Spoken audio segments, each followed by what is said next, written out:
Ang dami pong mga statements na lumalabas sa different platform, ma'am, na tinapunan mo daw ng laptop ang isang empleyado mo, ma'am, na si Attorney Powa.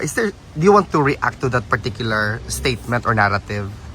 Actually, sa totoo lang, masyado na siyang basura ba na gossip na hindi na siya dapat pinapansin.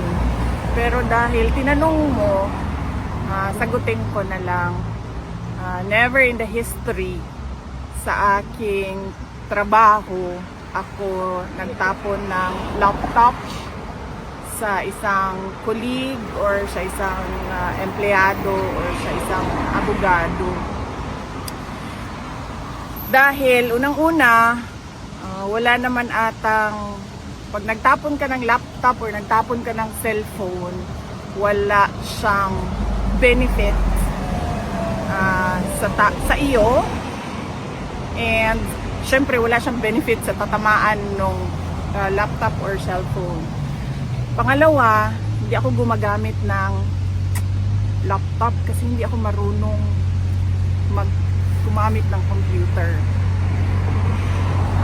Sa lahat ng mga documents, nire-rely ko lang yan sa kasamahan sa opisina. Minsan na gumagamit ako ng laptop, gamit ko yon pag may Zoom meeting, kasi para maganda yung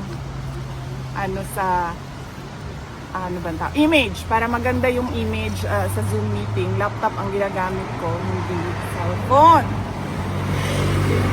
Sunod ay yung laptop ko, personal ko siya na laptop, binili ko siya, mahal siya, and hindi ko siya itatapon basta-basta kasi nasisira siya at magastos bumili ng bagong laptop. Kasi tinatanong nyo bakit private yung laptop ko, hindi ma-afford ng gobyerno yung gusto ko na laptop. So nagpabili ako ng laptop, sabi ng mga tao sa gobyerno hindi daw nila ma-afford yung laptop ko. So bumili ako sarili ko laptop. So yeah.